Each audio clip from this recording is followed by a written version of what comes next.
Hello and welcome. Today I'm here with Andrea, and she is a birth wisdom keeper. She holds ceremonies and rites of passages, and she is an intuitive, a mother herself of 3 children. And I'm so grateful to have her here talking about all of the stages with mothering, including birth imprinting and where we're coming from our own mothers, and then how that actually leaves a mark on us. And then the preconception phase, like how our mind, our body, how all of how we're emotionally prepared and physically ready impacts this new being. And then also the pregnancy time, and then that postpartum window where there's so much happening for the body, physically recovering, energetically, and the transition. Even if this is your 7th kid, it's still a transition every single time you go through that portal. So I'm grateful for you to be here. It's in so alignment in all the areas. And when we're talking about different ways to weave this into this course and this offering for women and couples, I was like, it's just part of everything, it's even part of the traumas. And like if you're carrying some baggage from your own childhood wound between your mother, that even plays a role here. So I'm so grateful. Thank you for being here. I want to start in just kind of diving into the topic of our birth imprinting, because I don't know that it's a very common conversation about like what is birth imprinting. And I feel like it's the start and the end of the cycle. Do you know what I mean? Like when we're talking about it, because as we were kind of planning this out, it was like, okay, well then there's birth imprinting, and it was kind of feeling like getting to come at the end. And I'm like, this is like, what is it, the chicken or the egg first? And I really feel it is that kind of like the beginning of the cycle in a way, because whatever we were brought into, like you were saying, like that seeded doubt, if you had that moment when you were brought into the world, you'll end up being someone like me, a people pleaser, a perfectionist, and trying to make sure that like you're just accepted all the time. So I'd love to hear what is birth imprinting and how that impacts conception, how that impacts through pregnancy, and how that impacts us in our postpartum window for the new baby coming through into this world. Yeah. Well, Carly, thank you for inviting me to talk about this, and I'm really grateful for everything that you share, and how you weave it into fertility and the importance of like we've learned about fertility being such a physical thing, whether like something is wrong with your body. Yes. First, if something is wrong is already like that energy of like something is wrong with me.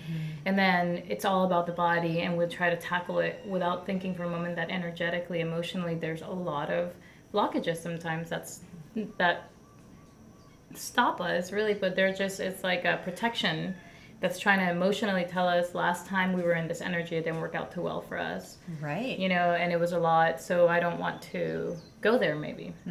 Which is a big, deep question that maybe none of us actually think, because we're so programmed to think, well, we're women, we're meant to have children and continue the cycle of life. So we don't really give it a deep, deep thought of like, if it's not flowing the way it should, aside from diet and physical, because it's clearly, a vessel. So it's really important for us to actually pay attention to that. But then when you go deeper to this layer of birth imprinting, at an energy and soul connection, what happens to us as a soul being within this body, and how both of them are equally important to like pay attention to. And I actually learned, I want to give a short like background on how I even got into birth imprinting. And I was pregnant with my 3rd child, and to not make it's a magical story, but to not make a super detailed magical story, I'll just go through it really fast. We had just moved to the island. We bought a car from a couple that was leaving because she was going to go finish her midwifery practice. And they left, and I remember my partner coming and saying, we would have gotten along with these people so well. But we kept their car at least. And then he dropped them off, and he's like, oh my gosh, you should see where I dropped them off. We should go spend a weekend there. It's such a beautiful area. And we just like randomly chose an Airbnb in the area, and we drove there. And when he's like, we're driving into the driveway, he's like, this is the same parking lot or the same driveway that I brought him into when I bought the car from him and dropped him off. We chose the same house these people were staying in. Oh my God. And the woman, when she sees us, she's like, is that Philip's car? Like, we just bought it. And it was those magical synchronicities, right? Yeah. we ended up loving that area, and we managed to buy a piece of land there. We moved there, and within 3 months of moving there, I got pregnant with her. And right when I told my friend that's on that same road, and I said, I just found out I'm pregnant, she's like, Catherine is coming, just moved back to the island. And Catherine was the same woman that had left a year ago before when we bought their car to finish her midwifery practice. Yeah. She had just come back to become she's a traditional midwife. She came back here. And I'm like, oh my gosh, what are the odds that she comes back just while I'm recognizing I'm pregnant? And finally, one thing led to the next, and I was not wanting to go to the midwife that everybody was telling me I should. Mm-hmm. And every time I'd grab the phone, I was like, I know, this doesn't feel right. And then I was doing an equinox lantern walk with my kids and stopped by the neighbor's house to say hi. And she's like, oh, Catherine is having dinner here. You should come and meet her. And I'm like, I probably should at this point. All the signs I bought her car. She brought us to this road, which I absolutely love. And now we moved into this road. And now you have a baby. And now I'm having a baby. She's a midwife. How can I not meet this woman? I met her, and immediately my heart was like, yes. Oh, my gosh. And so I wanted to first honor her and put her name out there, because Catherine Lightfoot was the woman that introduced me to the birth imprint. And I sat with my own four baskets, like she calls them, and because there's 4 faces, which I'll talk about. And she used the reference of a basket because it's so beautiful. I love it because just like in a basket, you can accumulate a lot of things, but you can also dump it. So it's not something that's set in stone. It's not something that's completely programmed in you that you can't do anything about it. Mm-hmm. So like the symbolism is whatever you find in there when we sit and talk about it, you can dump out whatever you feel like it doesn't resonate, or you don't want to carry or you don't want that weight on your basket. So that's how I got introduced to it. So it was and as I went, like I remember the first time I sat with my own 4 baskets, it was my experience was like, oh, but my mom and I had a great relationship, and like all these, I didn't find that many negative things. And then further down the line, there was this German girl staying with us. She was 18 years old. Mm-hmm. And a friend of mine, her daughter, was also 18 years old. And they were both struggling with severe depression and a lot of things about themselves, like self-love. And I immediately, because I had the experience of both of them at the same time, I was like, I'm sure this is birth imprint related. Like, there's no way these 2 healthy, beautiful girls are doubting in themselves so much and are like constantly feeling this lack of self-love. They both come from families where they're loved, so like it didn't add up. And I remember calling Catherine and telling her, and I said, can you teach me how to teach other people, or how to walk people through this? It's more like walking you through it than teaching you, right? But just making you aware of it. And she said yes. And so as we did that, and I sat with her again, this time I recognized for the first time for myself that, oh, I do that. I have that like moment, even if it's just a brief thought of like, I wasn't invited. Mm-hmm. Mm-hmm. And I feel sad. Mm-hmm. And then it goes away really fast too. Mm-hmm. But it's there. Mm-hmm. I was like aware of it for the first time. And what I love about birth imprinting is when you start sitting down with it, spirit, the universe, God, whichever name you refer to it, to this energy of the one source that we all come from, puts the right situations in front of you. Mm-hmm. Like, oh, let me show you that, your friends, both that you love, are walking down to the mermaid ponds together without you. Yeah. And you're driving in and you're like, they didn't even tell me that they were going? Yeah. And then I'm like, as I'm driving up the road, I'm like, that's so silly. Like, why do of course, it doesn't even matter that they didn't tell me. But then I recognize, I'm like, oh, this is my own birth imprint. Yeah. I wasn't invited. It's interesting. I never even thought about it, and it's so subtle. Mm-hmm. And it goes away so fast too, because in that same way, I was accepted right away too. Mm-hmm. I was like, there was no invitation, but now that you're here, we love you. So there was no like, I didn't sit in it for too long, but that was my own experience. For some people, that doesn't go away because they never actually energetically feel that they are welcome throughout the time in utero. Mm-hmm. So I went deeper and deeper and deeper. Every single time that I sit with somebody, I go even deeper and deeper. So you recognize that there's so much more than just even at something that's deeper, there's so much surface, and then you can go. But I recognize I was just going like giving a backstory of how I got introduced to the birth imprinting. But birth imprinting, if I put it in a way that it's both, that I can explain what it really is, and that I can make it symbolic so that you can relate to it in a different way. It's the growth energetically that we're doing as an energy being inside of our mother. So we've been focused, thankfully, we've learned so much about everything about the mother, that how she is to really take care of herself during the prenatal time. All this attention that she actually needs, that she is carrying another life and she deserves all that attention and not the stress and not the overworking, and like allowing spaces for mothers to feel into themselves as their babies are growing with them, and there's a connection there. So we've been focusing for so long, all the information that we really have is biological, right? The baby grows like this week your baby is the size of an avocado, and I'm like, depends on the avocado. If you live in Hawaii, which one are we talking about? Or all that type of referencing. And birth imprinting takes you to energetically, basically it takes you to how your cells are being programmed to the heartbeat of your mother. So there's something very similar that you'll find, and you've researched, it's called limbic imprinting, which is the imprinting on the nervous system, but this is deeper than that. It's it's not just the programming in your nervous system, it's all the cells in your body, but it's also energetically how your heart learns how to beat to certain energies, and how your body learns how to feel about itself. So because it's all so woven deeply with the mother, it's how your mother feels seen during her time in pregnancy is naturally in the imprinting how you're going to see and feel seen. So if your mother doesn't feel seen during the time that you're with her, if she really, even if she doesn't say it to anybody, because that's the difference, right? A lot of limbic imprinting is just very very biologically, anatomically speaking to the nervous system, like a more scientific way of talking about the birth imprinting. Yeah. But then you take about birth imprinting and you're like, what are the things that make it, what makes us happy as humans? So we all want to be welcomed and included. We all want to be seen. We all want to be heard. Validated, trust. And we all want to be accepted for who we are. We don't want to be anything other than who we are.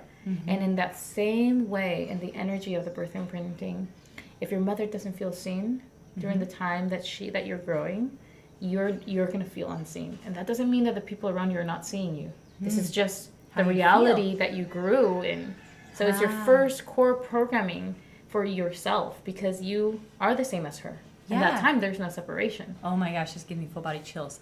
So how early does that start? Is it just when sperm and egg meet? Is it before? Because when I talk nutrition and stuff, we're talking 3 months before. The men's health, the woman's health. Let's get your sleep on track. Let's get your food on track 3 months before.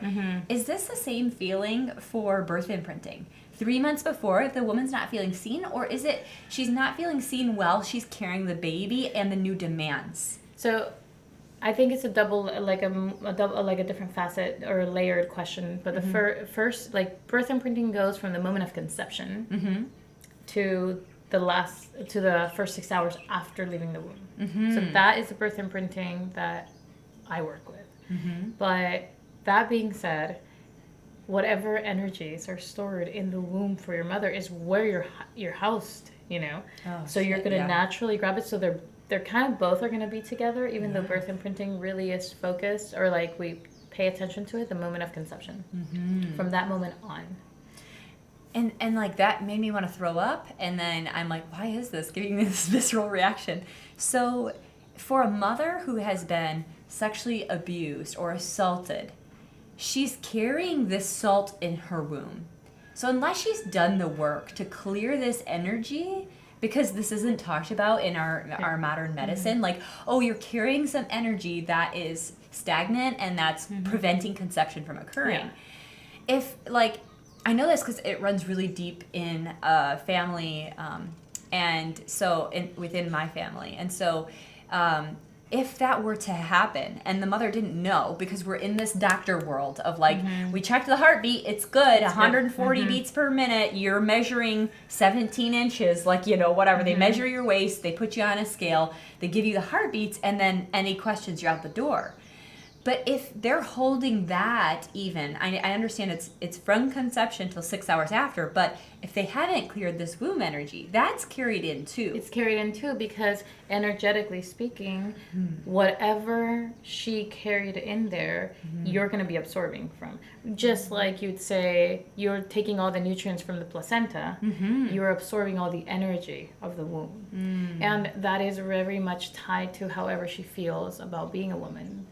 However she views women, however women are viewed around her, even prior to this, you know, so she's had a whole life of thinking a certain way of womanhood, it's part of our programming, which is why some of us have to work so hard to like flip that around and be like, this doesn't even make sense to me. Like, in my experience, yes, that's a bit like, it's a great way of seeing something that's like a deep birth imprinting, is that in your actual experience that you're in right now, the way you're thinking and feeling about certain things there's too much of a gap, right? Too much of a gap. So let's say the best example that I can put, because it's such an easy, relatable one, a mother that went through, let's say, the Great Depression, or like while she was in the womb, there was lack. Yes. Let me just not use any like historical, but like there's lack of food, lack of something rather important, safety within the grandmother, because this goes back to the grandmother, right? Because it's at a cellular energetic level. So whatever your mother experienced with your grandmother is naturally going to be stored in your mother unless she's actually worked on it herself. And then you technically, because that's that one of those beautiful scientific facts, that you've been with your grandmother, because you at a cellular level were already within your mother.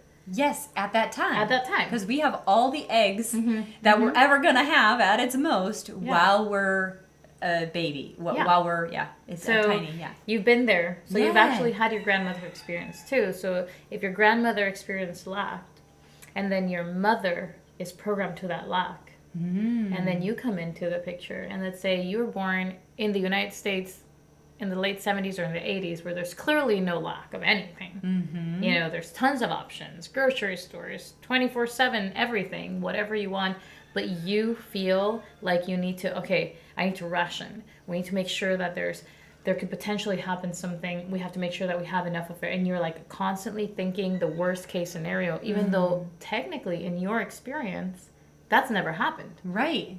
So there's a gap there in your reality with what your cells are programmed to do, because they've learned how to do it the last 2 generations, and in the communication energetically that was happening between the grandmother and the mother, and then between you. Wow. So that's the easiest one to like, where you can actually see. And I mean, the Dutch hunger babies was a study that was done, and that's a indication of it. Like the grandmother went through famine with a baby, and then that baby was born, and that baby was okay when it grew up an adult. But when that person had a baby, that baby had a lot of obesity. There was so much, because they overate for this from time feeling of not being able, not with their mother, but with their grandmother. Right. So it skips, you know, sometimes, and it's because they were just so not aware of how deeply this really impacts us. More than just your nervous system, it's a whole mental, emotional, soul experience. And it's sometimes exactly what stops us from connecting more to ourselves. A mother that could not connect to herself during this time, which is so sacred, which is if we don't get the experience of how powerful and how important we are as women when we're pregnant, wow, it really brings sadness to the heart that so many of our sisters don't have that experience of having somebody that says, you're carrying look at what you're carrying.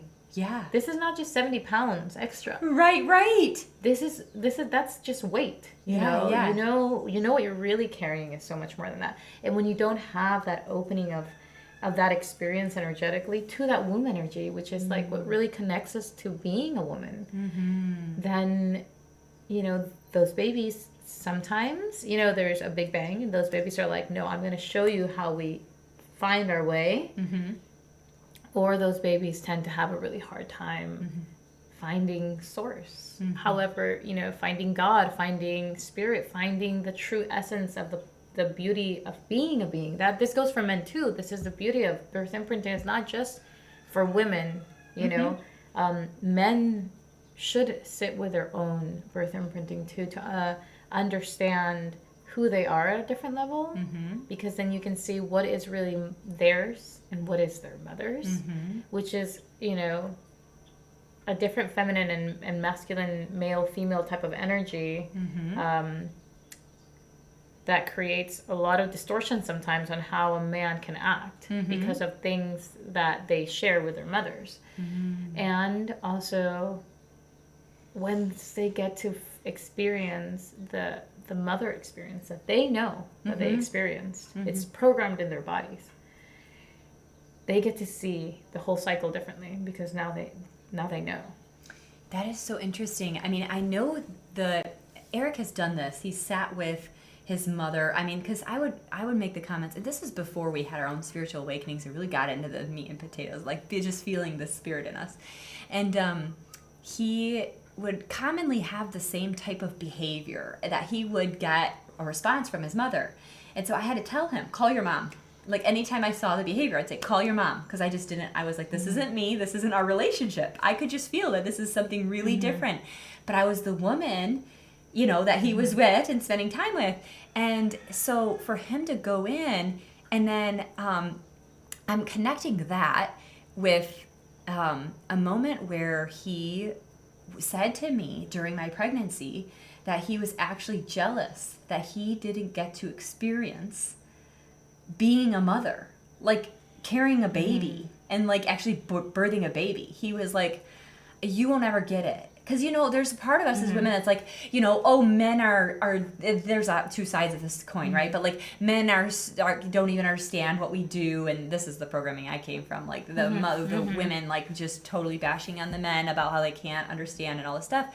But like the men actually, I think deep down, if they're vulnerable enough, actually desire what we get to do. That actually, I feel like, desire that. And maybe, I don't know, maybe that's part of the birth imprinting. Maybe it's the desire of the own mother experiencing a true, like, I want to be here experience. Like, I want to be held in a certain way, you know? So it's maybe more of, you know,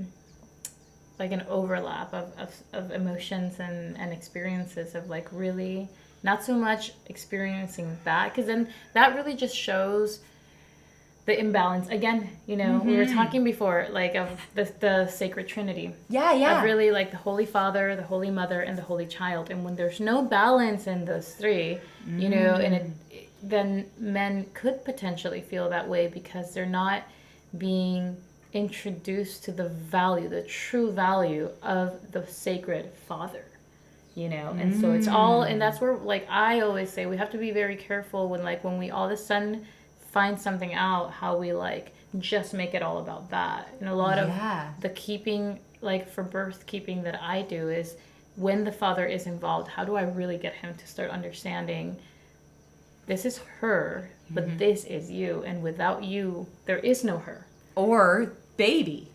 Or babe. I mean, I'm talking about like once the baby's already coming. Like, when it comes to the moment of birth, and you're like, it's more than the biological part of it, like the spiritual aspect of the rite of passage from a man into a father. And in the last years, while we're finding all this information and we're like recognizing how important it is to focus on the mother, you know, sometimes when we do stuff like that, if there's something we haven't learned yet as humans after all this time, is finding that balance that we can, you know, focus on this because it's extremely important, but we can't leave out this other beautiful part of the Father. And then fathers might find themselves in that specific situation, like all this thing, and what do I have to do, and like what is my part, and the role of the father of like leaving manhood and becoming a father is so crucial and so important for them. That is also a big part that has its own beauty, that doesn't connect in a certain way, but they did experience it. I mean, they did go through it with their mothers. They just don't have, we're definitely in a culture that doesn't, we think birth and it's women. We don't say anything that has related to do with birth, both the positive and the negative. Men have it too. They come from a woman, so anything that woman was feeling, if she wasn't feeling seen, neither is this man. And it's not, it might be like, let's see how we feel about what I'm about to say. Okay. Right? It's not to say I'm taking the blame off men. Yeah. But we are the original wound for the men. I understand. So going back to the mother, everything is literally going back to the mother. And that's not to blame or guilt mothers. That's still to say a mother needs to be able to be seen and be heard and accepted for who she is and the decisions that she's making after she has the right information in front of her to make the appropriate choice for her. Nobody is to judge that decision, not even other women. And it's interesting because if we really look at where we're having the most walls, we create that. Women, like, we create that pressure of like, well, now you have to birth this way. Yeah. And it's like, no, nobody has to birth any way other than the way that feels the safest and the best for them, given the experience that they've had. And this goes back to like understanding your birth imprinting can let you know really deeply what experience you need for birth and not overmingle all the other experiences too. Like, so you're saying based on that thought of how you'd pull it into pregnancy and birth, my experience, if I go into my birth imprinting and I'm sitting with how I felt with my mother, maybe this is part of my deepest desires. Like, I felt insane for wanting to free birth alone in a room by myself, nobody touching me, nobody prodding me. My mom had 4 cesareans. And so I had no idea why I was so obsessed with this idea of just birthing by myself in the bathroom. Like just leave me alone. Take care of yourself. I'm going to take care of myself. I don't want anyone touching at me or prodding at me. Don't check me. Don't talk to me. Just let me be. And I know that like my body and baby are going to work together. You're saying the desire of my own intuition to do that is based on that birth imprinting? Well, I don't know, not like fully. Like, I'd say never take anything too religiously. Nothing can be a crutch. Right, yeah. So there's a lot of things that are happening in this energy, but it definitely aids to it. It aids a lot to you. Like, you have your experiences of life, and things that you experienced and you saw and you went through that are telling you, no, I know there's a different way. Yeah. And then there's who you are as a soul. Yeah, right? Yeah. And then there's who the baby is as a soul, saying, yeah, I know what you want, but this is the way I'm going because this is my journey too, and we're going to find that middle way that works for both of us, and babies do talk to mothers energetically like, no, we're not doing that, you know?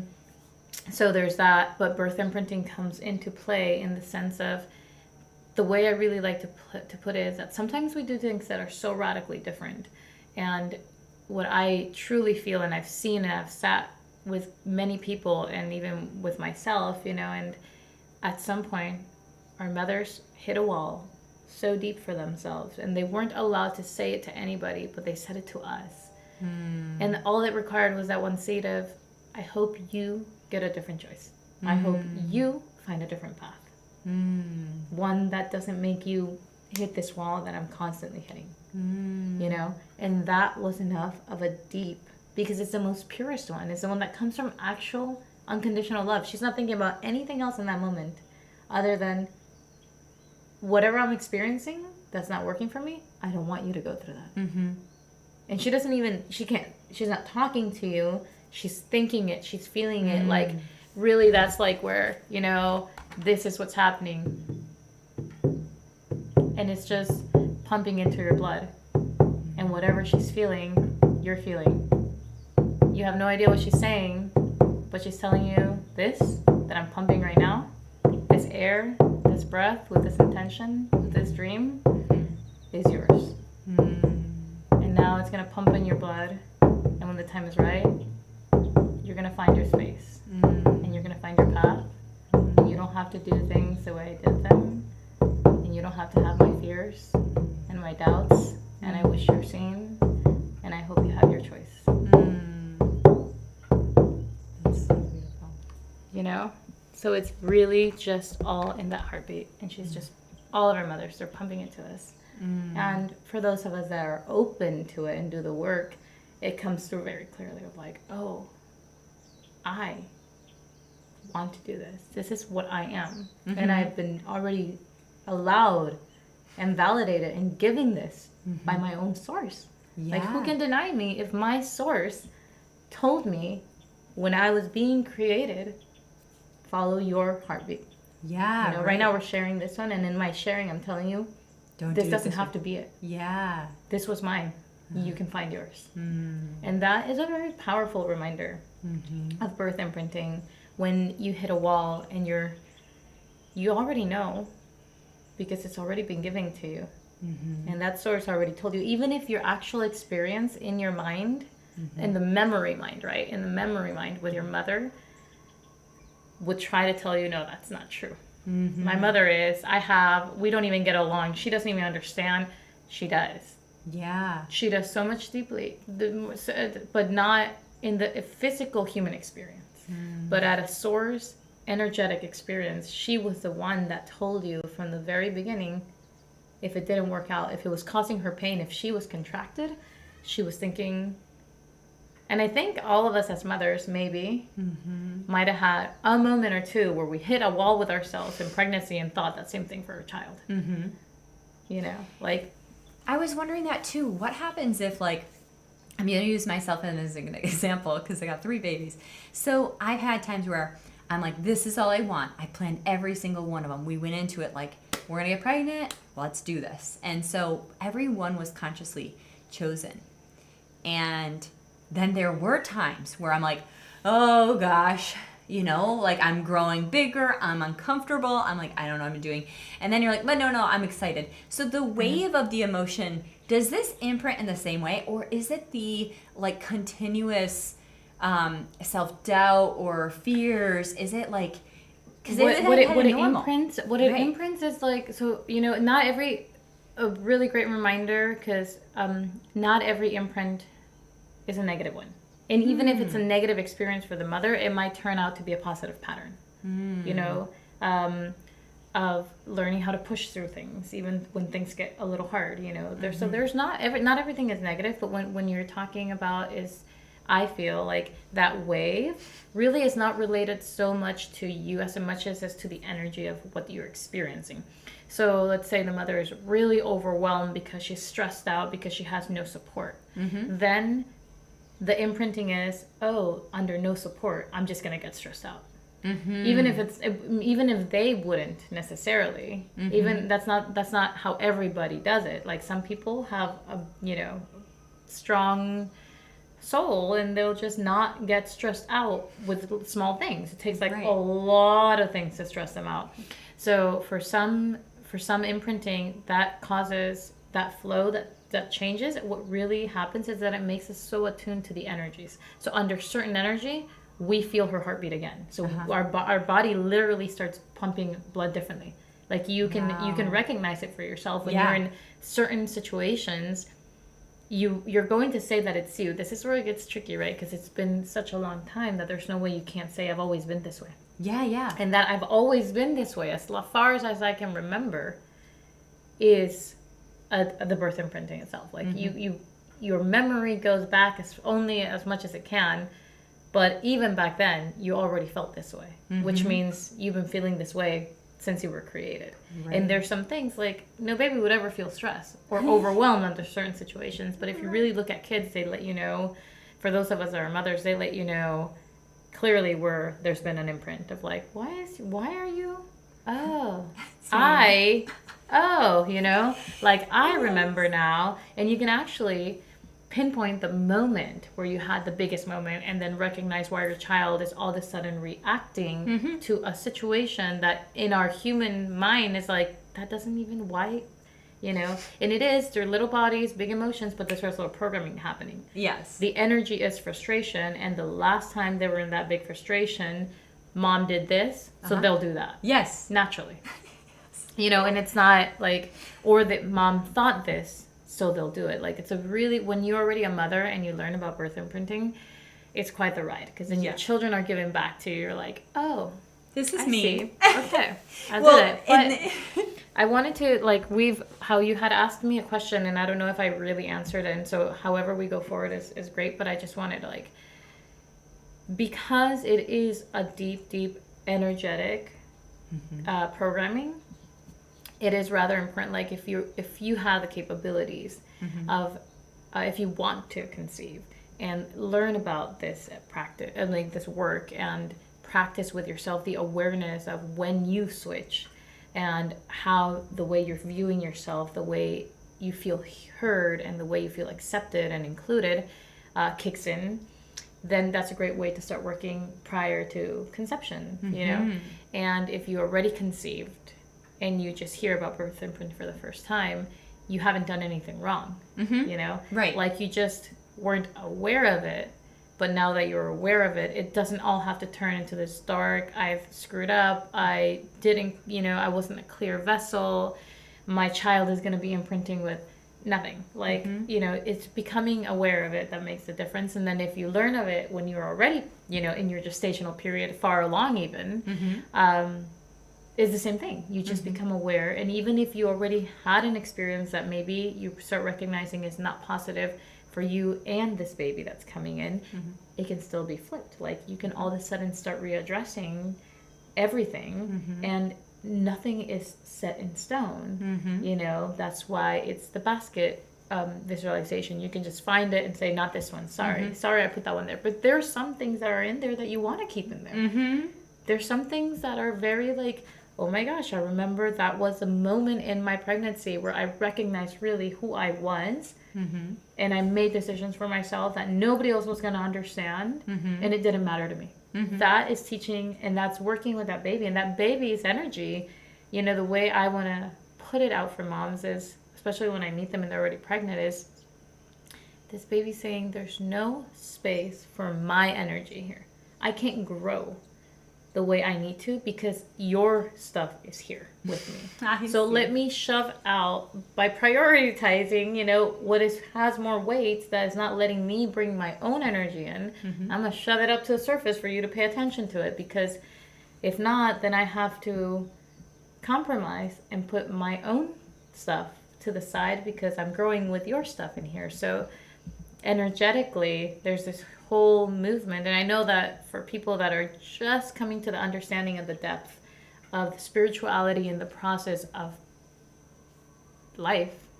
Yeah. I was gonna say birth, and I'm like, wait, it's so much more than that. Yeah. It might sound like there's no way that a baby could actually, and you just have to remember, don't think about words, don't think about languages, don't think about grammatically correct and vocabulary. We are a source of energy, and babies are a beautiful, pure source of energy. Yeah. And they are trying to repel everything that they're not binding with. And that's what they're shoving up for us. And that's why we have big moments in pregnancy. And when we have the support and the ability to not find another spot to put it into our body, then we're allowed to flow differently. You know, so, and then if you become aware of all this during preconception or just when you're conceiving or in the gestational period, there's so much growth that can happen that helps not only with the birth, so that you understand what fears are yours and which ones are not yours. This is a very powerful one, because you're like trying to understand so much at that point of like, you're changing physically, emotionally, mentally, your relationship is changing. If you have other children, you know, all of these dynamics, that to even think that there's yet another thing that can happen, it is actually the thing that will probably make it easier for you. Because then you understand, oh, I'm actually not even scared of this. This is the energy that I came into. Like, my mom was scared. My mom was terrified because I'm just going to put an example. Yeah. She didn't have a partner. And she was a single mom, and she had to do this all alone. And she had left in a relationship that wasn't good for her. And I start bringing that in and creating a bit of tension between me and my partner, when my partner is consistently showing up for me as best as he can. And I'm like, no, you're not. Oh my gosh, I feel like I'm alone. You feel like you're alone, but you're not alone. Because you're just being sent back to the energy that you were in last time you were in the birth energy. But that doesn't mean that your partner's not showing up. That doesn't mean also that you're not allowed to speak. You know, so all those things of like, I can't tell my partner this. Wow. And it's like, can you or can you not? She couldn't tell her partner that, maybe. But you can. Maybe your grandmother couldn't tell her partner that, but you can. Yes. You know? And so we start separating and saying, well, what happens if this is not me? Let me see my experience. What is my partner really doing? Is he really showing up? And if he's not, how do I want him to show up? So we start guiding our partner instead of creating a tension with him. Or just creating a blockage, right? Just creating a blockage, yeah. Like, okay, I can't tell him.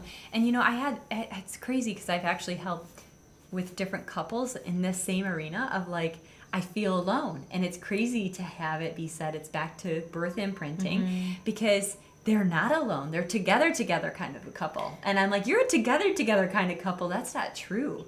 So let's see where she was actually forcing them. She was forcing separation, even though they're a together couple. And I even resonate that in my own relationship with Eric. I do you know, too. where I'm like, well, this is interesting because my mother chose to get a divorce. She chose that, you know, and so that's her choice. It wasn't, and so even that is empowering. Like, no, that was your choice to separate, right? Like you're with somebody who wanted to love you and be with you, but you chose that. And so then in that separation, I am in this alone. I can't believe how many times I say this just around the house. I had to do this by myself, this. I go through the list. But I actually like have this exercise where you write down like your little chores of the things that you think you're doing and how you're alone. And then you just allow your partner to do the same thing. And you allow yourself just to look like stepping outside of yourself in that old vision, that old story. You allow yourself to be like, oh my gosh, I didn't have to pay the bill. I didn't have to go run that errand. I never take out the trash. Like, you know what I mean? Like, I actually go through the list and I'm like, I am totally not alone. You know, I'm like... It's the sensation, it's the feeling. It's like... Yes. Because it's not you. And that's where, like, bringing that awareness of, like, what is your actual reality? Like, this practice that you're saying is amazing. To just even have a glimpse for a second. And then feeling like, but then why do I feel this way? Yeah. Well, because, you know, This is last time your cells were in, you know, surrounded by that energy with her, she felt alone. And that's okay. It's also not saying that our mothers... I love to make it clear that it's birth imprinting is not a space of judging at all. It's not It's a a fault. space It's not a blame. of really deep understanding and compassion, because there's no way you can better understand your source than knowing her story. So, and it's not the story she tells you, because the stories that we're told are already altered. You know, they're altered for self-protection, for protection for you. It would require a lot for me to say, I really didn't want to have a third child, and then you came into the picture. Like, that's really rough to say to your child, so you're never going to say it. Yeah. But the truth is that nobody has to say it. You already know. So you already know the story. So it's untold stories in ourselves that are sometimes so ancient, that are not even hers, because if you really look at how it goes, she's carrying her grandmother's. And so it becomes like the first vessel that becomes aware of it is the first one that starts saying, okay, wait, let me see. How far back does this one go? And some of them are like, that one I don't even need to know how far back. They just got out the window. We don't even need it. Nobody needs to continue. And the way I like to explain it too is like, it's like somebody packed the backpack for your journey based on where they were and the trip that they were doing. You know, so like they might have been in a really cold environment and that's where they lived, and they were just going to take a trip to the next town, which is equal, the same, and you're about to take something, you know, closer to the equator, and this person packed your bag for you. Like, here you go. Yeah. You know, have no idea where you're going. They've never been to where you're going, and they packed the bag full of stuff that you do not need. Yes. And so and missed out on putting a ton of things that you needed because it was not their experience. You know, It's almost like asking a cook to do something outside and then asking that person to come into the kitchen and expecting that everything is going to be like you would have done it. But that other person has no idea because they don't even ever do that. So it's kind of like symbolically, you know, a lot of those examples. This is what's really happening at an energetic level. You're being packed with tools or the lack of tools that were serving their experience. That if you don't become aware of it, becomes your experience. So what happens postpartum not just in the very postpartum period, but throughout motherhood, is that it happened to all of us. We're not aware of this energy, but we believe that this is the truth of the energy, because postpartum, immediate postpartum, is after you leave that source, it's how the energies that you come into this world are. So you in this world and what this world is. So look at just like a momentary there for hospitals. I'm not going to say for all hospitals, because a lot of hospitals do change and support a more mother-led postpartum and connection and time with the baby, and not needing to wash the baby right away and not taking the baby away from the mother for a while and all of that. But for the majority of the experience, it's very carry on, we have a procedure. Yeah, very like, did you meet the number? Are you in the percentile? If you're not, well, your baby doesn't weigh enough. Your baby weighs too much. Your baby is longer. Your baby is short. There's all these numbers, expectations we need to meet. So we come into, from being in this all nurturing energy, regardless of the experience of the mother, the womb is providing you everything. You're safe. You get all really, the you have no need. sensation. There's no sensation. You're in the water, so like you're not rubbing against anything. You don't feel gravity. You don't feel cold. It's all perfect. And then you come into this world. There's already like so much stimulation in it, because you for the first time feel the difference in temperature. You feel gravity. You breathe for the first time. Like it's so elemental, from like being in one element through like finding friction while you're going through the birth canal and maybe feeling that element of fire and what it represents, to like coming out into this world and everything in its earth experience of its gravity, its pull, lights, like the touch, the lights, the sound, everything. And then the energy of the people. And then, so I was in there and everything was like that. And here, I gotta move. I gotta meet numbers. I gotta be within this. I have to. This is my welcoming. My welcoming is, how long are you? How much do you weigh? And we claim you. Like our first programming is like, something is wrong with you. And then a deep one there, and I'm just barely going to touch on it because, circumcision for men. Yeah.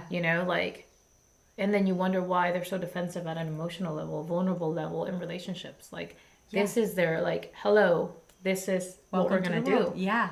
There's something wrong with you. We have to fix that. It's painful.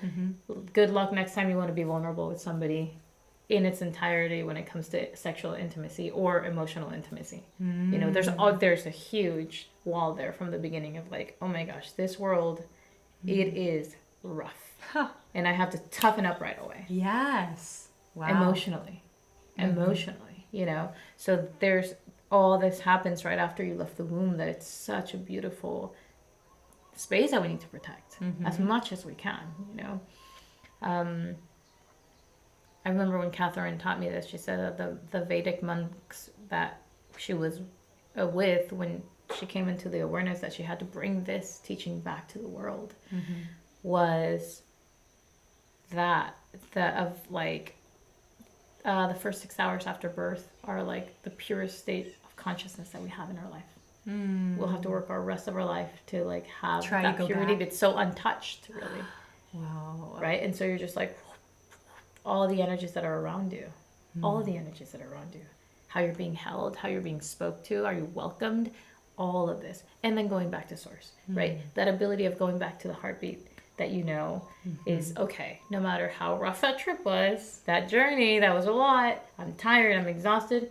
Here it is. Yeah. I know how to calm down to it. I remember this. Okay, I'm still with source. Yeah. And that allows us to find ourselves no matter how dark and how much pressure of things we go to. For those of us that had that experience. Yeah. This brings up so many, I have like a zillion questions because it's all so good. But kangaroo care. So it's like just being with your mother, like feeling her heartbeat. But I'm curious about like, I don't know if it's a rabbit trail, but when babies are born, perhaps I think of kittens always, because I always want to go primal, because people forget that we are a species and we're primal.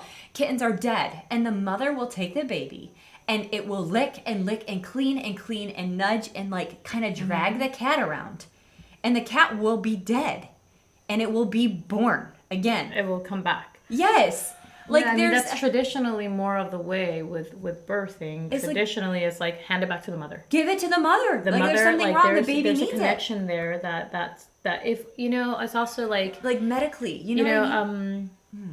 life, birth and death are like So connected. they're together. If there's life, there must be death, and in a way, if that was the experience that was meant to be, also that's the experience, and all experiences teach us something deep. But what you're saying is true. Like going back to that heartbeat and that connection activates so much more within all of that cellular way than any of the machines sometimes, and it really depends on the situation, of course. But naturally going back to the mother heartbeat and that frequency does alter a lot of things, and so it would be the first. Like I think of babies in like NICUs and stuff, and I'm like, I feel like that's like, how do we like get them like to? It's like I just see it changing, going back to the old ways, like the old ways of like, the baby is sick, it's a preemie, anything. It's like, the baby needs to stay on the mother. Like, do nothing else. And there's like that balance, right? Where like there are a lot of advancements in medicine that we should be extremely grateful for. So many machines and apparatuses and like systems that do help babies that would have not made it. Make it. So like, first, let's put that there, but then second, the mother just needs to be around all the time, and like, because it does create a lot more fear. It creates like a sense of annihilation when you just came out of the womb, and then you're around all these machines and not with your mother. You're constantly feeling I'm just gonna die. I'm gonna die. Where's everyone? I'm gonna die. Like, it's a really big doom annihilation feeling, and some people have it deep because of their experience. I feel like a lot of people that are extremely overstimulated by noises and lights have a lot to do with this too. This was like, it brings up so much for them of where their introduction to the world is, that you don't want to. People that really like shut down at the sounds of a lot of things, and that's and then that just gets recreated over and over in your human experience. So I'm gonna put in an example, like, let's say your mother had a negative experience with men, and then you come into the world and the doctor is also a man, and you're handled, in a certain way, and this, in a hospital setting, and this energy, your mother feels like she can't be in her power because of this energy. All these little things add up, right? And then you are later a young girl, and all of a sudden you are in the playground and a boy pushes you. Now, in this human experience, you have a validation. Men do hurt me. It was already within you, but now this experience activated it all, and now you've and you move forward with that, and then you get into relationships where are going to validate more of that, where that is programmed. Right. Instead of becoming in the awareness of like, why do I feel, and becoming in the awareness as you are aware in relationships, like, do men hurt me or not? Not all men hurt me, because there's a difference there, right? Of the generalization of all men are like this versus not all men are like this, and not boxing like, well, only if you're like this then you can be with me, but instead of like, where is this even coming from? Like, where is my constant programming that I'm going to get hurt by a man? Right. And then the universe just keeps giving you a opportunity to heal it. It's like you almost attract it as an opportunity to be like, you can move past this. You can change the script. Yeah. And because also, like, energetically, the universe is only going to give you what you're asking. So that's a very, very, big, deep reminder for all of us. If I'm gonna just complain and say everything is going wrong, the universe is just going to continue it just works energetically that way. It's not trying to reason with you. It's saying, well, if you see everything as dark and it's, you're just gonna complain, I'm just gonna continue to send things for you to complain. I can't give you the opposite. It's not the way it works. Right. You have to find what you want and be careful with what you want, and then I'll send that to you, and then we'll try that out. What is beautiful about the universe, it'll give you the opportunity over and over again. Like, oh, maybe not this time, maybe tomorrow, maybe next month, we'll give it a try when you're ready. Apparently you were ready for this one, But yeah, so going back to how birth imprint affects or influences, I'm not going to say affect, influences preconception and then the pregnancy itself and postpartum. And it's the reason why I like it's really a space of deep compassion, like I was saying, is for you to understand there's no better way to understand a mother and the mother you're going to become if you don't understand your mother, really what happened, like what is stored within you, what energies show up, and what is coming up to light for you. And for some of us, it's just these stories just want to be held. They don't want to be recreated and replayed. They're just keeping up space in your body, and they're just saying like, if you just, it's like a child. If you've been, maybe you haven't, I don't know, maybe, or, you know, some of your audience hasn't had a child yet. Yeah. But if you've been around kids, sometimes they just want your presence. And after you've given them that full presence, the whole thing goes away. It might not even happen ever again. Yeah. And it, or might, you know, that's an unknown, but it's the same way with these stories.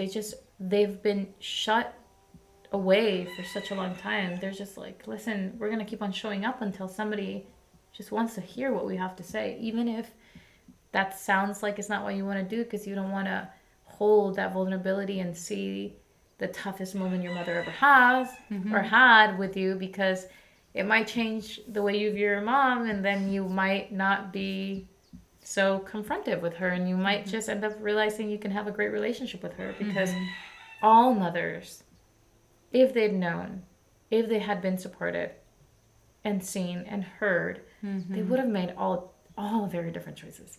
So they're not, anybody's making a choice for themselves in a you know, selfish way. It's just there was no outlets, and it was so blocked, really, from like years of being blocked, that their intuition was really taken away. Like they really didn't know how to step into that intuition. And it came a point where it was so much for them that then we have all of us that are trying to like regain that and say, no way, there's a different way here.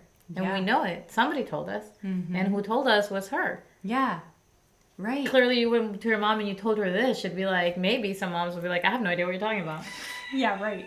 And that's okay, because at a birth imprint level, you're not necessarily meant to go physically to your mom in this human experience and talk to her about it. She might not respond. You know, she might not be able to, but energetically, if you move through that energy and you work on it, you also release it for her, then allowing her maybe to be more open to hearing. But truly, it just takes you back to understanding what you experienced from the very beginning, to see why you continuously experience the same experience, you know? Right. And it's all programmed in you, but it's also, you know, I love, Buddha himself said it, you know, the difference between an enlightened being and one that is not is that the enlightened being is aware of its suffering. There's not really like, we're not going to suffer. It's not like we're never going to make a mistake. We're perfect. It is, oh, I am aware now of why I go to this. Yeah. And because I'm aware of that, I give compassion to her. So when she brings it up, I don't even have to prove a point to her. There's no point to be proven. I already know. I already feel. And for some of us, when we talk about certain things of imprinting, you feel like you want to cry right away. That's her. That's her saying, this is me. This is what I felt. I felt it so deep. And you know it. And you might just need to cry for me, because I could not cry. Yes. There was nobody to go to. Yeah. I was told, you know, I just had to be happy, and this is just what was it. And the numbers and, you know, everything seemed fine. And nobody in that surrounding of me could understand that internally there was grief happening. Yes. Depending on how old I am, depending on my partnership and my situation in life, the situation of the world around me. I feel legit concerns about the baby that I'm bringing in, because the world around me doesn't seem to be all that great right now. And who am I going to go tell? They're going to tell me not to say anything. Yeah, yeah. And so I'm here feeling it, and this baby's feeling it, and we're both feeling it. And somebody's going to cry it out sometime. You know? And it won't be able to be her. Wow. And there's deep grieving, and then you take that to a deeply spiritual aspect of this maiden, right?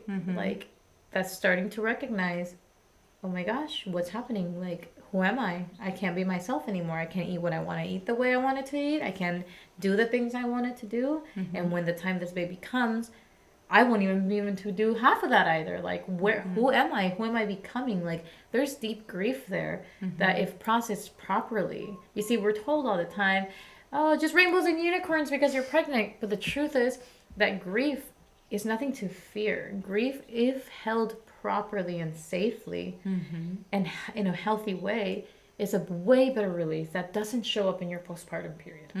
That doesn't affect then your baby's actual physical experience as a human and energies.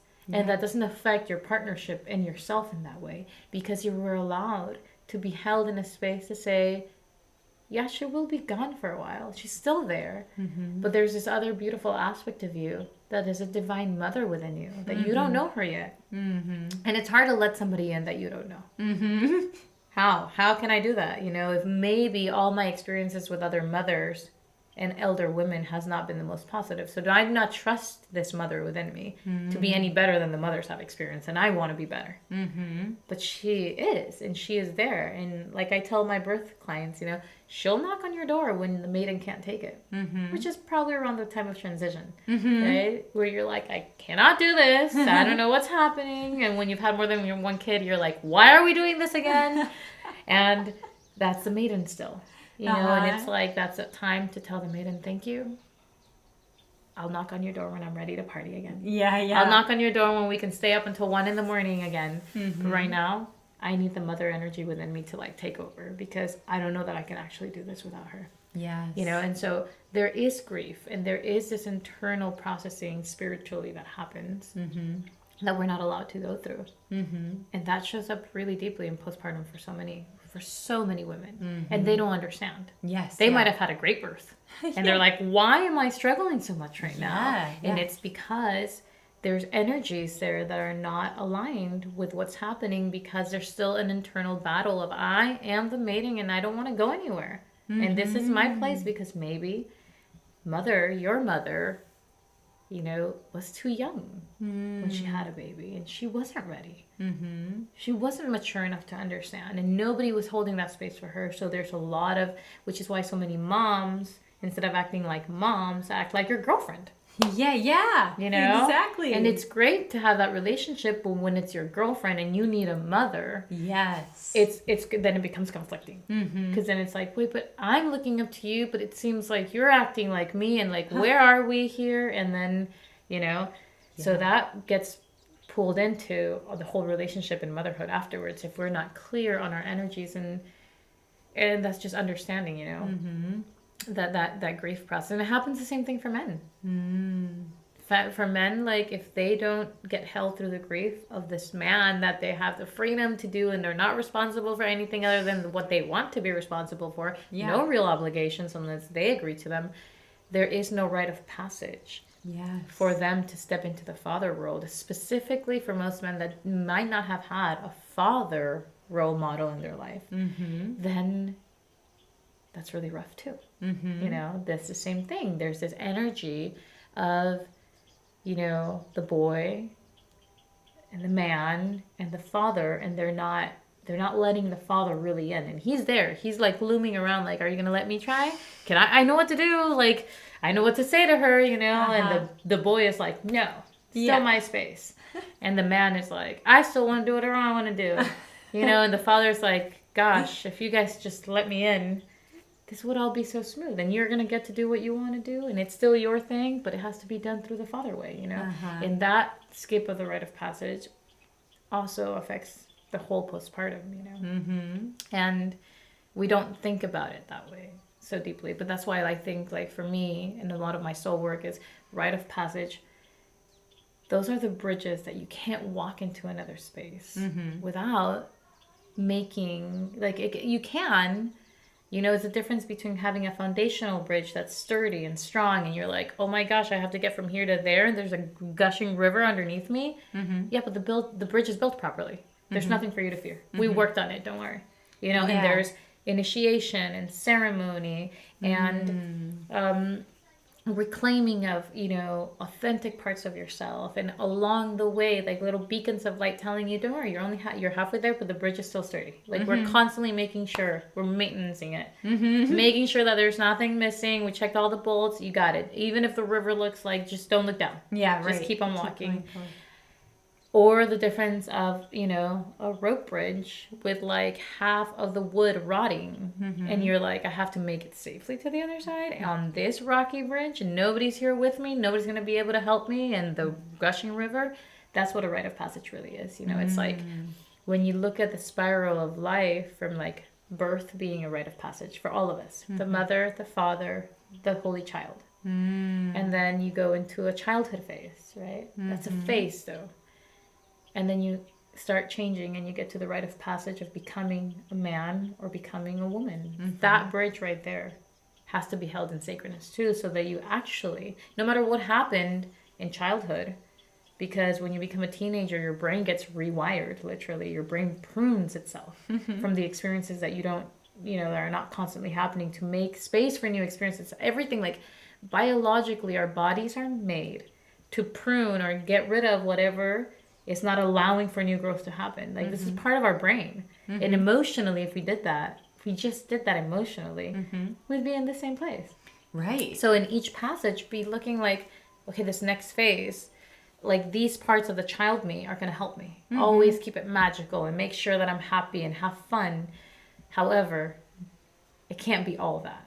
Because if I take, it's only about fun into my manhood, womanhood, then I'm going to run into a lot of issues. I'm not finding that balance. And so the bridge is meant for you to understand balance. Like you just look at a bridge. Yeah. Exactly what it is, It has to be balanced. The foundation has to be set properly, even in the different bridges. So you understand that balance so that you move into the next phase without bringing in all the things that made you not the best version of yourself in the past phase. And you make space for the new growth. Okay, so what is this phase going to show me?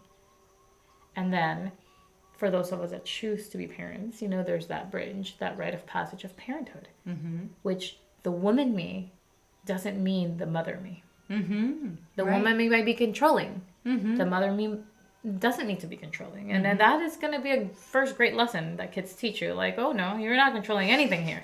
You're going to make it really rough for all of us if you try to control it. That's not how we're supposed to flow. This is about you learning from me. This is about you becoming an observer. Where before, you were the one in control. Now you have to learn how to let go of that and observe and say, oh, I see.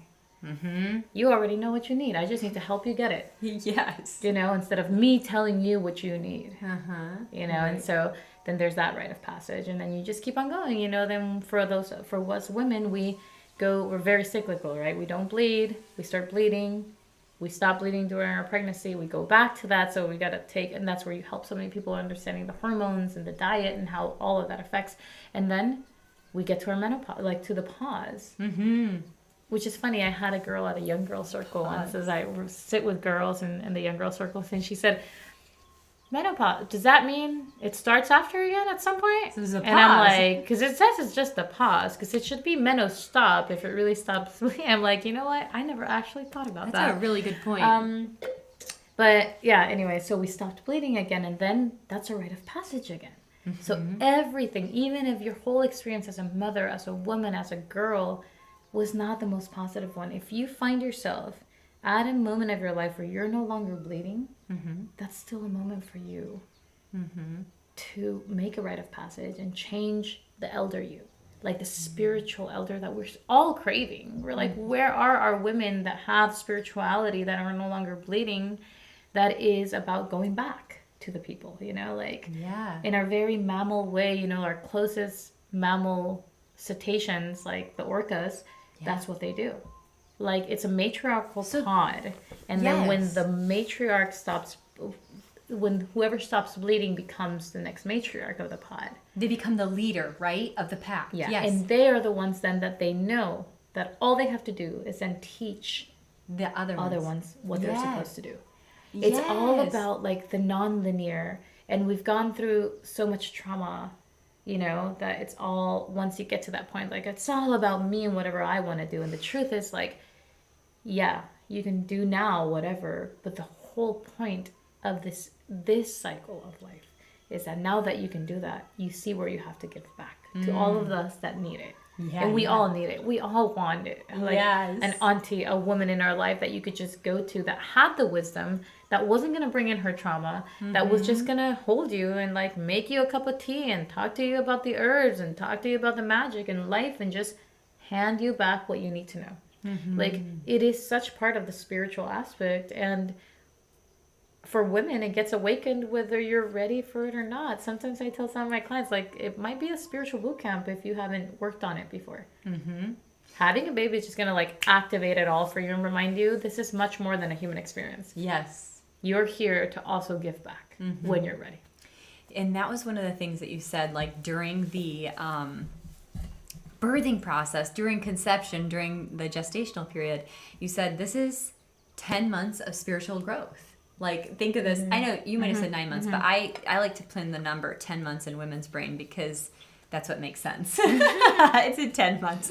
And actually, like, we should just go send the whole postpartum period in there too, because then it would set our mind for the appropriate amount of time of like healing and all that. So we should go and just send it with the 13 months, 12 months. But it is that time of spiritual growth. And I definitely did not understand this with my first child. When I had my first child, I had no idea. And then the thing that you're talking about of like your child is going to come and respond to the triggers the same way that you have responded.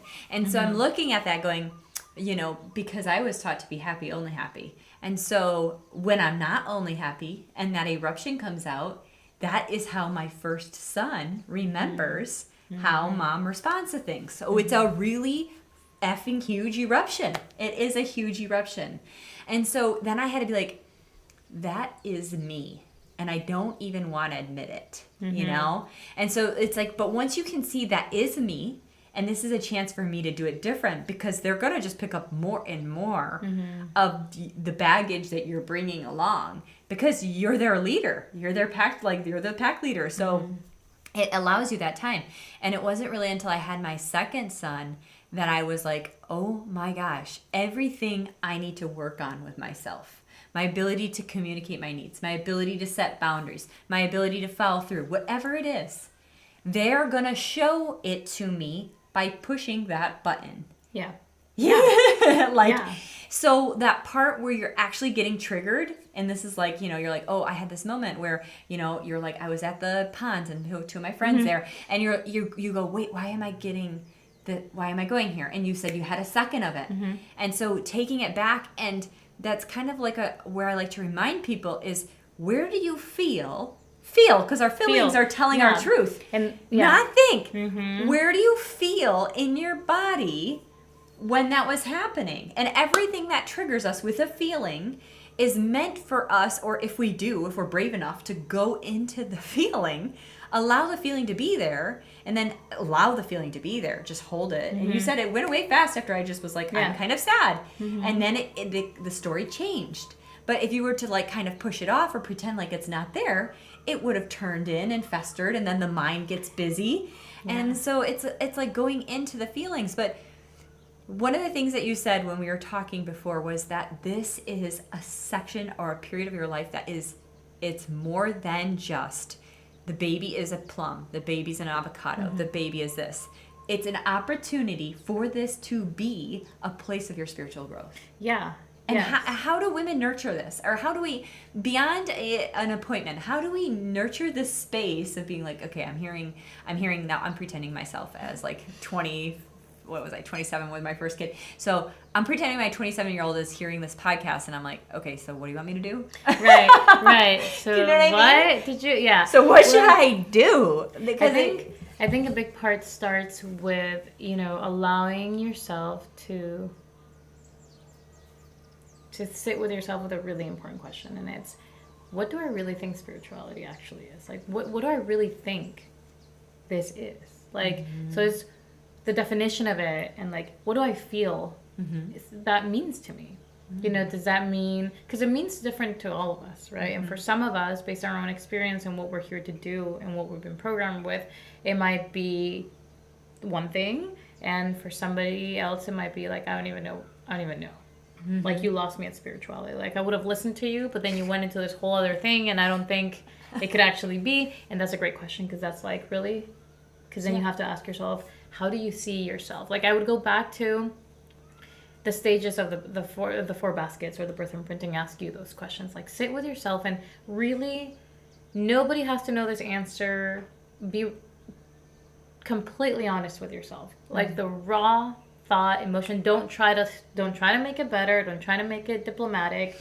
Don't try to say, no, I couldn't really possibly think that. Just ask yourself, really, what does this mean? What is this spirituality for me? Like, where am I in this? Where do I feel myself in this? There's a lot going on in the world out there. So, like, there's like so much spirituality that, it's like, wow. And then there's like the opposite, that you're like, whoa, really? Okay. And like, where are you in that? And then just be honest, because there's no competition. We're all doing it the way we need to doing it. And then ask yourself, really, how do I feel myself? How do I feel seen by myself? Like, not by others around you. Like, how do you see yourself? That is the biggest question. And let the answers be real, because it's going to tell you where you need to start. Because the answer, you can't start in a one way. This is not like a gym program. And even a gym program would be like, depending on what you can lift and what you can work and your endurance. And or what like, you've been doing before. Yeah, how you're or what you even want to do. Yes. So like, all this matters. So there's no one right way, but definitely asking yourself, how do I see myself? Without anybody else's chatter. Because that holds the biggest answer for you. How do I hear myself when I think, gosh, I really just want to embroider all day today. That's just all I want to do. And then immediately, what do you hear yourself tell you? Like, that would be a waste of your day. Like, really? That's what you're going to do with your day? How are you going to pay your bills like that? Like, all that chatter, it has to be felt with, How do I feel invited? How do I invite myself to do and be who I truly am? And how do I accept myself? That's the biggest one. How do I accept who I am right now in a world? And this is a big one for like the birthing community, I feel like, because so much has happened in the birthing community, that it's like, how do I accept myself with the decisions and the choices that I want to make without feeling like I need to fit into a box? Of all these, like, am I going to be a home birther? Am I going to be a hospital birther? Am I going to be a free birther? Am I going to be like, who? Take all those boxes out and just ask yourself, how do I accept myself if I tell myself this is how I want my life to be?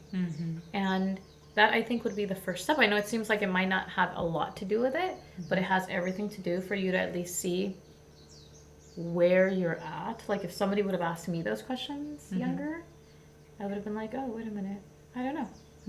I didn't even give myself the moment to think about that.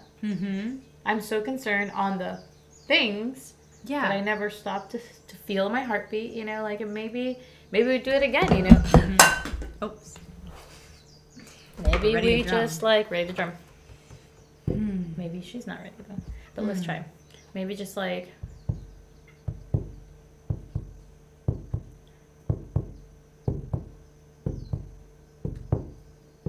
and just have a moment to when you feel your heartbeat and really feel it. Know that it's more than a sound. It's a vibration that's pumping through your body. You don't actually hear your heartbeat when you put your hand on your chest. You're feeling it. What is the real emotion that shows up? You might want to cry. It might be years of grief.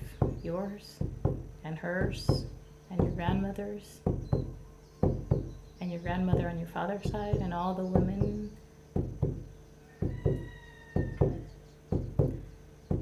And if you can't allow yourself some minutes a day to feel that heartbeat, when things get rough, when all of a sudden it changed, it's trying to talk to you, I feel like the first practice would be hear what it's telling you. If you need to cry, cry. If you need to change, figure out how you're going to change. If you need support, reach out for it. If you just want to sit and not think, then don't. Just feel.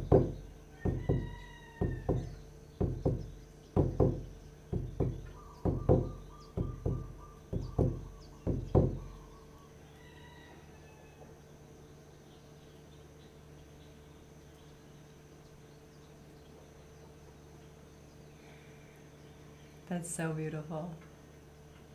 I was feeling so incredibly liberated. I think I like just you were like doing this. I feel like I just like cut some cords.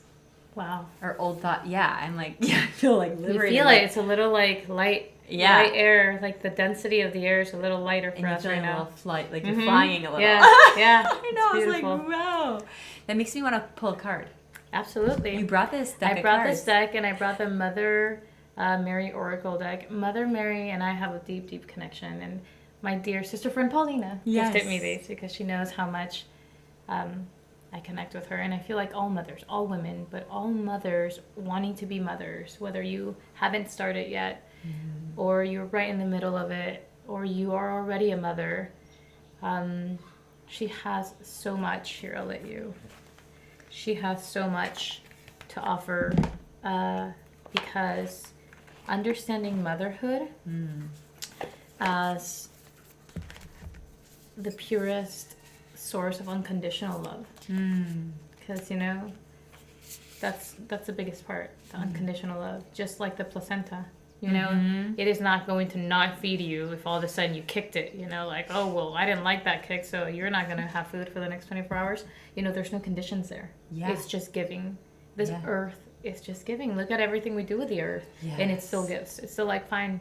Hopefully you guys learn how to redeem it. But here it is. Here's more rain. Here's a cleansing. Here's this, you know, and you can cut all her trees down and it'll be like, I'll still get food to you. Even if it's being grown half over across the world and it's being shipped to you, you will still have what you need even if you brought me down. You know, so all of that energy, I feel like really is deep within the Divine Mother. And Mother Mary, I feel like guides us deeply to remember that aspect of Mother of us. That is not actually related, by the way, to any form of religiousness. Like, her biggest message to me has been, I'm not attached to Christianity. I am not attached to Catholicism. I am, you know, I am the great mother since ever. Like, all the cultures had a great mother. And she's the most recent one because I feel is the one that's caused more pain. So she's really here to remind us of forgiveness and compassion in a different way without being attached to that box that we normally, you hear her and you're like, oh, I have nothing to do with her. And then she'll be like, but you have everything to do with me. Yeah. So, did you shuffle? I did shuffle, and I want you to pick a card and have this card be whatever it is that can like speak to the people who are here now, the ladies who are here now, who are stepping into this. Allow them a chance to be cracked right open, to see something that they might not have seen in themselves before, and to have the strength to go into it. Right? To have the strength to be curious about it, not judgmental, but just to experience it. Okay, this is what we have. Our Lady of Great Power. So here, I'll read it. Do you want to read it? I'll read it, sure. Which one is that? Our Lady of Great Power. 24. Yeah. Oh, 24. Oh, nice, it's numbered. Beautiful.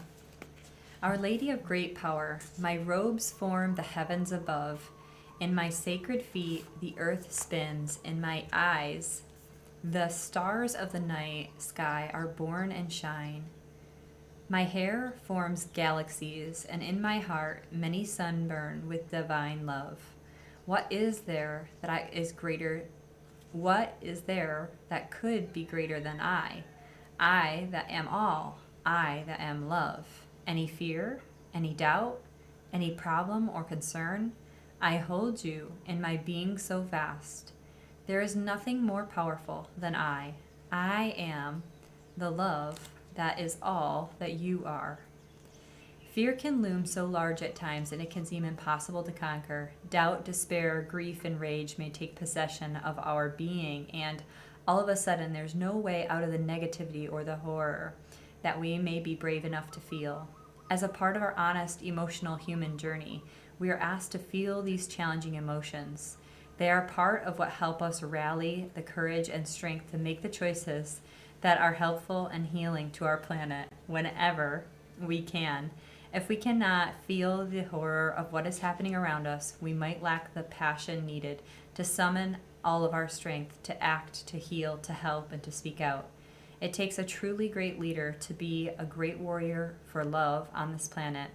This leader does not give us false hope or imaginings that all the problems that need solving will just magically go away if we close our eyes and we hope hard enough.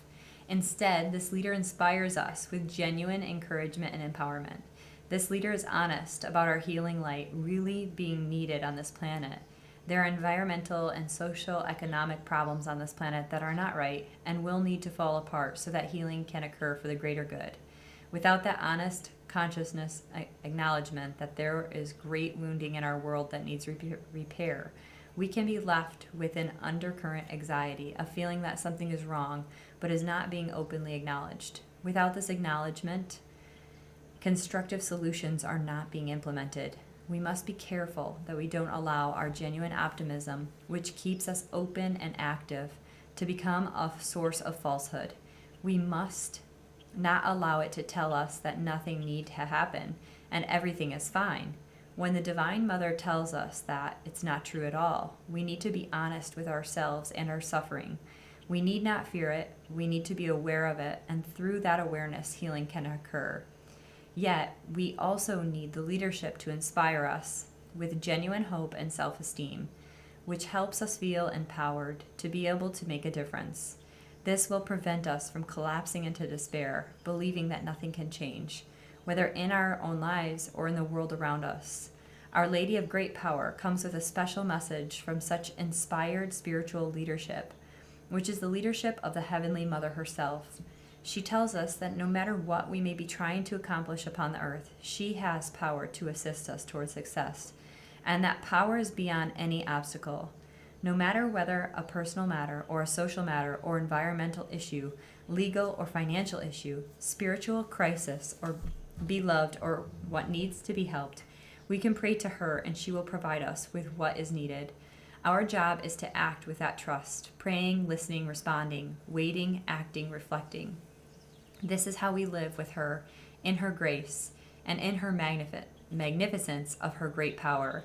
She asks now that you dispense with any habits or beliefs, that it all must be acknowledged or accomplished on your own. She knows that you have struggled to find the support that you have needed at times in your past. She asks you to put it behind you now. It helped you grow strong and develop self-reliance, but your task is different now. You have that strength and enough self-awareness to know who you are and what has meaning for you. You know to remain true to yourself, even if you are in partnership or collaboration, joining forces with others.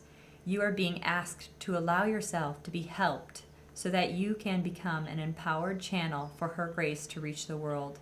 So pray, be open, and know that she is powerful beyond all measure. There's a healing process and affirmation. So you are floating but grounded in your body in an open, vast space. It's like you're floating upon an ocean of the universe.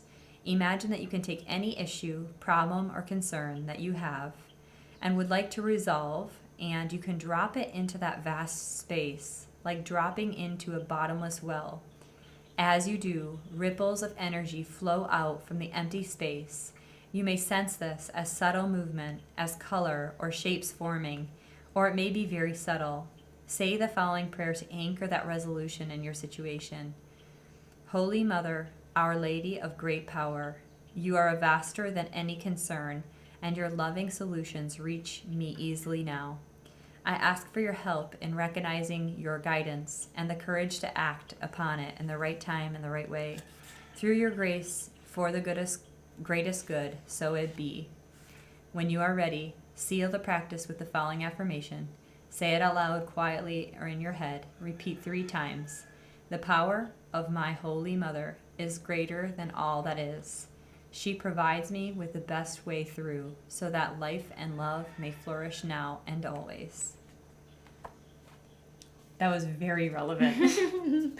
Very relevant, I feel, because I think a lot of birth imprint sometimes gets forgotten on like what's going on in the world, the actual world, in your community, your immediate community, not just your household and the world around you, you know, the society that you feel, and whether it is aligned with you or not. Then instead of like focusing on that just how we best make that change is by allowing ourselves that grace that we are this being of light, and that we can open our heart to what we need to see and be shown the way, because we're not weak if we're being asked to be shown. We're being, we're asked to be shown. We're asking to be shown because it seems like the other ones don't make sense, and there may not be one, and I might not be in this space to have to create one, and so I'm just asking, can I see it? And I feel like prayer is so attached. It's that one itself has like a deep imprinting and like repelling of like religion for most people that might not be there, but prayer has come so differently, and it shows you that it's, you might not need to even say it, like those deep seeds that our mothers planted in us that allowed us to change and make decisions based on what's best for us and not everybody else. That's a prayer. That was a prayer from her to us. That was a prayer from another mother, from a woman to woman, which is the most important thing. Like I love about the birth imprinting is that you get to sit with your experience before you continue on just a mother. You get to sit in the experience of women and what we experience together. And the reminder that we are all connected through this change, and how that comes into play can really affect the way you become a mother if you're just going to focus on that aspect and not see us all as a circle of sisters in which we can hold each other through it all. How it should have been, Yes. Oh so I think I think it was very relevant. It was. And the card, maybe I should have just, put the drawing a little bit more, because in really the Holy Trinity of it all, it's like this mother, and she's holding the Holy Child, which happens to be a boy child. Aww. And then in the womb space, there's a heart. Oh, that's so beautiful. So there's a lot of symbolism, and I feel like, it doesn't have to be the Mother Mary, but if you have anything that you go to get some guidance, that would be a big step too. Like really know that you're asking for guidance because there's this divine light in you that's saying, this doesn't feel like my path, and I just need to know. I need to be just reminded. It's so much trust, right? It's like not giving up. It's trust. It's like, okay, yeah. I know that this is me. I remember there was one point in my life where I was like, that sounds like somebody else is completely controlling my life and I don't want to do it. Yeah. But now I'm like, it feels the really choice good. has always been mine. Yeah. I've always had the choice. The guidance, though, is a different thing. Like I allow myself to be guided now, still knowing that I'm the one with the choice.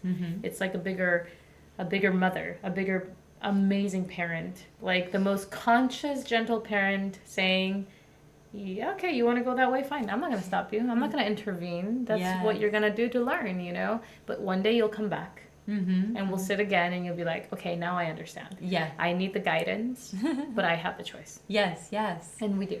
And when I actually didn't have this person, this figure, this anything I really resonated with, and I sometimes, like, because you said like this scale of spirituality, right?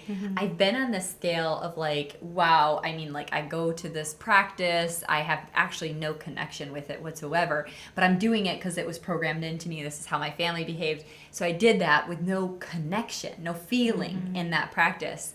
And then now to feel so connected to the practice. But when I was here on that far end of the spectrum, I literally was so confused by all these messages. I hadn't had like this spiritual awakening or all these like, all these activations that I had heard of. And until I was like, well, I heard about it from someone. So it'd be like, you're talking about this in front of me. And so I'm like, okay. I would go, Andrea told me I should find somebody. So I like would just, okay. So how do I find somebody? And I kind of ask a question. Yeah. I've kind of just always just asked a question. Like, I don't even know who I'm asking the question to. Just whoever responds or whatever. And so I go, well, I don't really have a guru. I'm about to go into my birth, and I didn't even know I was going to end up going this route with free birthing. And I was like, but I don't have a guru. And I was like, how do you get a guru? I asked that question. And then I went to a like little coffee shop, and there was a book of woman goddesses on the table. And I was like, what are these goddesses? You know, and I start flipping through the book, and I'm like, oh, well, I don't have a guru, so I should pick someone. So I end up in that moment, I ended up picking this guru. I was like, okay, that's a cool one. I like her outfit. You know, like I'm talking like what level we're on. And I'm like, I like her outfit. Yeah, that kind of like strength, courage. Oh, that feels good to me. You know, I'm like, oh, okay, maybe it's her. And then I go to the next one, but like nothing really moved me. It's like going back to the feeling. So then I read this story of this other goddess. It was Haumea. And this feeling, I was like, holy cow, I want to meet her. Like, I want to know her. And then I was like, this is it. And I had to like learn how to pronounce her name. And so then I'm meeting with a friend, and I say like, hey, I found a guru. And I was like, there's this book. I tell this story. And she goes, I've been wanting to give you this. It's a picture of Haumea. She just already was here, like she already and hanging out, and we're just chit chatting. I'm like, yeah, by the way, I found a guru, and it's so coincidentally happened, right? Synchronicities are not coincidences. She's like, I want to give this to you, and it's a picture of Haumea. I was like, how did you know that my guru was Haumea? And she's like, well, I didn't. And I'm like, I cannot. My whole body is lit up and like it's like goosebumps.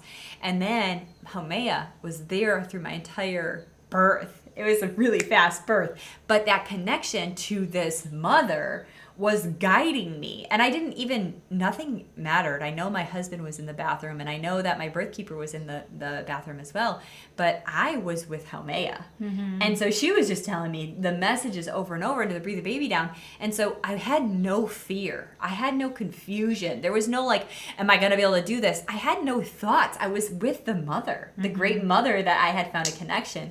So whether it's, you know, there might be somebody, or you might not know who it is. Like for me, I really didn't know who it is. I didn't know how to find a guru. I was like, how do people get gurus? And actually asking that question is the way, you know? It's just like somebody heard, it's like, okay, she asked it. Good. Now we can do it. Now we're going to put this here and for then her. You'll just start paying attention. That's the other biggest part is like of everything is of being aware and paying attention. Just keep your eyes open to the mundane. It's in there, you know, you'll all of a sudden find a book, and it's like, it's just a book. Well, it's in the book. And you like flip to random like page 23, and you're like, oh my gosh, this is everything about me. Oh, that was not by chance. That's like, not by chance. And that's like, I feel that like, that is one of my favorite parts of just like being a woman is leaning more into the letting go and the acceptance. And then also, like, meeting it with whatever it is in the unknown. Like, I was not like that. I was on the more masculine side of my energies. Like, I just naturally was, like, the planner, the doer, the goer. And so not until I had that awakening where I was like, wait, being a woman is so nice. And I actually, can I just say something about what you just said? Yes. It's about, I think it's more, and this is just what I feel, more of like the male energy. Because I personally believe that the true masculine had to be equally in tuned to that feminine energy of trusting. There's no way that primally speaking, the real masculine energy, if you look primally speaking, it had to trust. It had to intuitively catch its meal, hunt its, like, there was so much intuition in the masculine that I feel like it's more of like a male or like a tainted masculine. That doesn't go into a softer space of themselves, but I feel like the true masculine is right there with the feminine. You know? It just doesn't need to trust the way we trust, but they do need to trust us. So there's a big trust that's happening all over. So yeah, I just wanted to say that. No, I'm glad you said that. Brings up for me, like when we talk about feminine and masculine, and men and women are two different things for me. Like the masculine energy, for me, the way I see it,